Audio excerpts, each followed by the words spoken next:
Señor mío, al contemplar los cielos, el firmamento y las estrellas.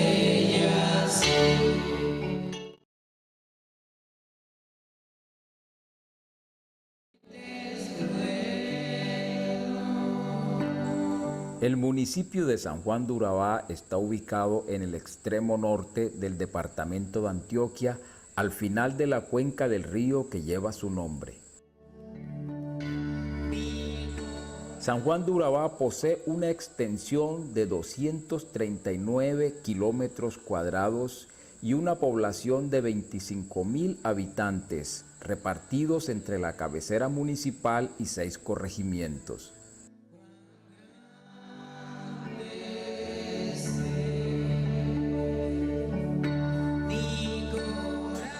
El caserío se llamó inicialmente San Juan del Coco por sus primeros pobladores, gente que llegó en barcos de vela desde las costas de Bolívar, concretamente de Boca Chica, islas de Barú y Pasacaballos. Vinieron en busca de caucho, tagua y raicilla, productos que tenían gran auge comercial a finales del siglo XIX.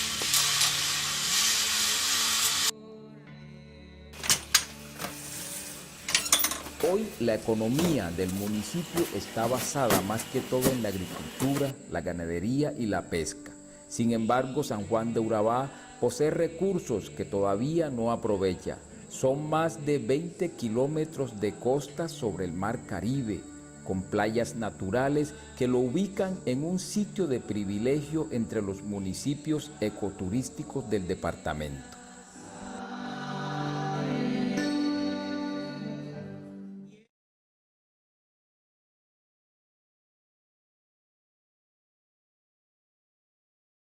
¿Quién fue el primer evangélico aquí que llegó? Saturnino de la Rosa, vino de Moñito, abajo de Petrona Doria. Ahí llegó de Jopolo, duró varios días hablando con ella, hasta que la invitó a hacer un culto en su casa.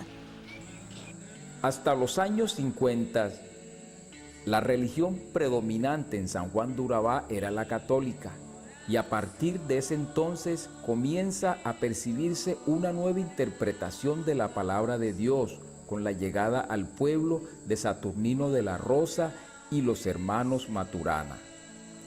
Gregorio Maturana le habló del evangelio a Georgina Polo en su casa, y su casa se convirtió en el primer templo evangélico de la población. Las dificultades nos hicieron esperar. Los pioneros fueron víctimas de ultraje y persecución. El pastor fue encarcelado y gracias a la mediación de la ciudadana norteamericana Amy McQuilkin recuperó su libertad. Los cultos debieron hacerse a puerta cerrada y aún así la iglesia siguió sumando seguidores entre la gente que quería una vida nueva. Comenzó la iglesia AIC. Juana Francisca Medrano era la dueña de la tierra donde se hizo la iglesia, primera. Se le compró medio solar y ella regaló medio solar. Cuando yo me convertí con Waldo García, en ese tiempo murió la finada Geopolo, cuando yo me convertí. Y entonces, al poco tiempo de yo estar convertida, la iglesia quedó sola. La iglesia quedó con 6 mujeres, que tanto que le pusieron el nombre a la iglesia, que la iglesia de las mujeres, porque habíamos apenas que 6 mujeres que asistíamos a la iglesia. Los domingos, el día de semana no se hacía culto. Las 6 mujeres, ¿cuáles eran las 6 mujeres? Elba Julio, Mundagame, Carmen Medrano, Josefa Barrio, Inés Silgado, María Angulo, María Julio y mi persona, Lilia Luna. Una década después de la muerte de Georgina Polo, la iglesia evangélica Venid a mí apenas lograba sostenerse. Sin embargo, la llegada de los hermanos de Mulatico, o Iglesia Nueva Damasco, integrada por un clan familiar desplazado de su territorio por la violencia de esa época, reforzó la congregación y su presencia generó mucho progreso, porque además del mejoramiento de la infraestructura, se desarrolló el ministerio de alabanza. Al recorrer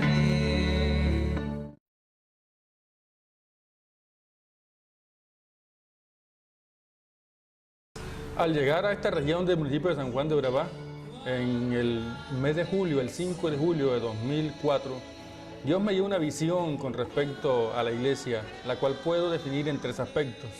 En primera medida, producir un cambio en la mentalidad de la iglesia con respecto a ese concepto de pobreza y de escasez que no nos permite llevar una vida digna. Evidenciar con acciones claras enfocadas en mejoras locativas como la adecuación de los locales existentes, ya que los que teníamos no eran muy funcionales. También la construcción de una casa pastoral, que era una necesidad urgente para nosotros, al igual que la construcción de un templo más amplio y espacioso, debido al flujo de personal que está llegando a la iglesia. También estamos procurando cambiar ante la comunidad sanjuanera y los visitantes ese mal concepto que tienen de los cristianos evangélicos, donde nos catalogan como perezosos y sin aspiraciones, que no nos preocupamos por mejorar la calidad de vida y mucho menos progresar.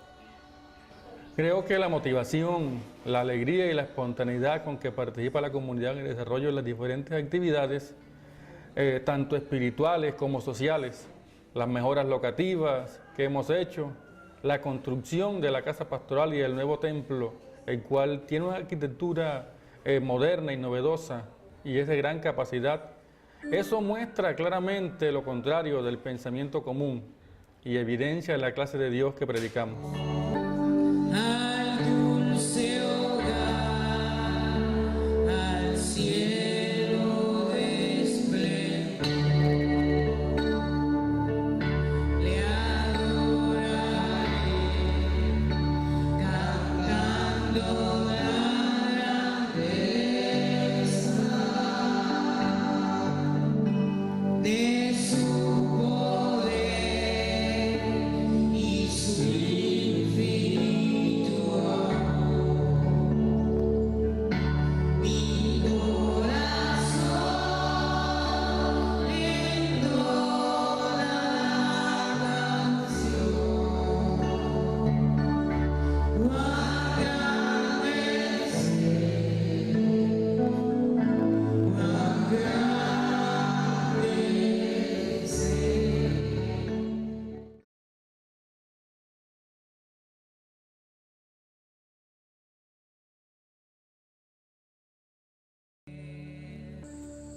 El 26 de agosto de 2008 se da comienzo a la construcción del nuevo templo luego de la motivación del ingeniero Franklin Rebolledo, quien explicó con claridad los compromisos que adquiere la iglesia al construir una obra de semejante envergadura. En un lote de terreno de 460 metros cuadrados, adquiridos en su mayoría a los representantes de Unisalud y el resto a la señora Ana Isabel Rodríguez, y sin pagar ni un peso, se dio inicio a la obra. El primer aporte para empezar los trabajos de construcción fue de 500,000 pesos en materiales, donados por Epifanio Angulo de la Rosa, más los fondos recolectados por los hermanos a través de múltiples actividades y las contribuciones del ministerio ICM. Todo esto sumado a la fe y al entusiasmo de los niños, los jóvenes y los adultos sacaron la obra adelante, con el único aliciente, hacer realidad el sueño de tener un nuevo templo donde alabar a su Señor.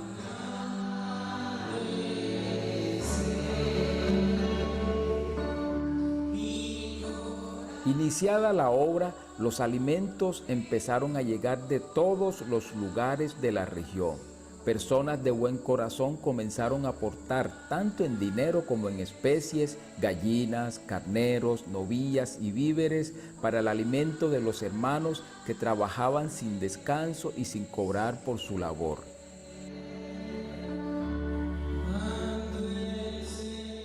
Quiero expresar la situación de la iglesia en cuanto el pastor llega, el pastor Arturo llega, ya que cuando él llega la iglesia está en un proceso de decaimiento, pero debido al plan de trabajo que el pastor trae, la iglesia como que no quería entrar mucho en ese proceso porque tal vez pensábamos que eran unos costos muy exagerados para la entrada que tenía la iglesia en el momento.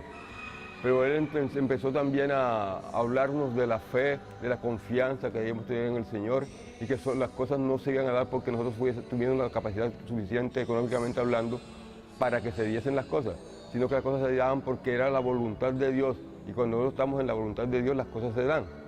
Con esta motivación la iglesia se mete en oración y ayunos y logramos que esa fe empezase a crecer y empezamos luego a edificar la casa pastoral y las cosas se nos fueron dando fácilmente.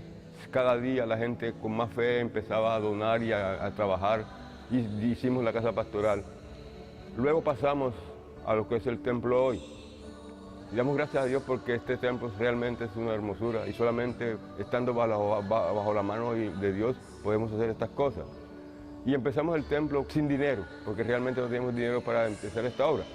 Pero empezamos con esa fe grande en que podíamos hacerlo y la gente en la medida en que vio que las cosas se fueron dando, empezó a animarse y la fe fue creciendo y fuimos todos apoyando la obra hasta el punto en que hoy tenemos este templo hermoso, por lo cual damos gracias a Dios, porque realmente sin la voluntad de Dios es imposible hacer estas cosas. Esto muestra que cuando la iglesia realmente cree en el Señor, confía en el Señor y cuando los pastores tienen la vocación que Dios les ha dado realmente dispuesta para hacer las obras de Dios, podemos hacer cualquier cosa, porque siempre se van a dar las cosas. Porque lo importante de esto es que hay una fe genuina de que creer en Dios, que confiar en que Dios va a apoyar las obras que estamos haciendo. Para eso es necesario que el pastor también esté metido en ayunos, en oraciones, esperando que Dios le esté indicando qué hacer para que luego esas cosas se nos den. Por eso estamos dando gracias a Dios de una manera especial por todo lo que hemos hecho, porque sin la voluntad de Él, todas estas cosas no se hubieran podido hacer. Mi corazón entonará canción. Cuán grande es Él, cuán grande es Él. Señor mi Dios, al contemplar los cielos. Y así, paso a paso, día tras día, con más fe y con mucho entusiasmo, avanzó la construcción del nuevo templo.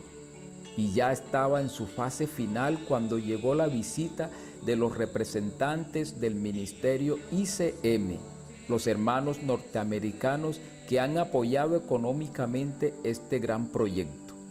Era evidente su sorpresa, pues no esperaban ver una obra de tal magnitud. Lord only knows how much we have prayed Porque se diera algo como esto. so that we would have an occasion like this. Es más, les comento And really, let me share with you que hace 3 meses that 3 months ago, el Señor me había mostrado the Lord showed me a través de un sueño esto que está pasando hoy. through a dream that I had this moment like this. Pido a los hermanos un aplauso fuerte al Señor.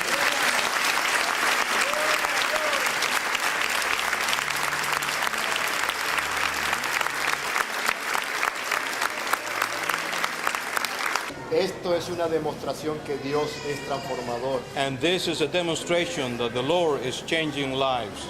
El Señor está mostrándonos cada vez más que esto es para impactar a los pueblos.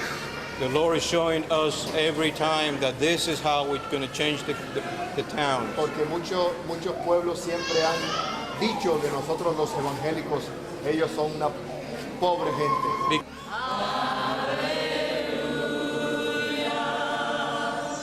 Ellos permanecieron en la iglesia más de 2 horas, en las que comprobaron la buena utilización de sus donaciones. Se integraron con los hermanos, intercambiaron regalos y degustaron el plato típico de la región y se marcharon gratamente impresionados.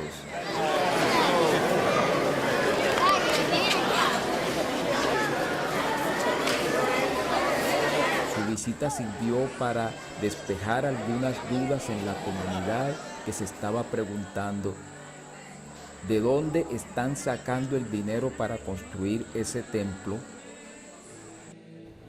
Quiero agradecer primeramente al Señor por la forma como nos ha asistido y nos ha apoyado en todo este tiempo, proveyendo día a día los recursos que hemos necesitado para la construcción de este templo.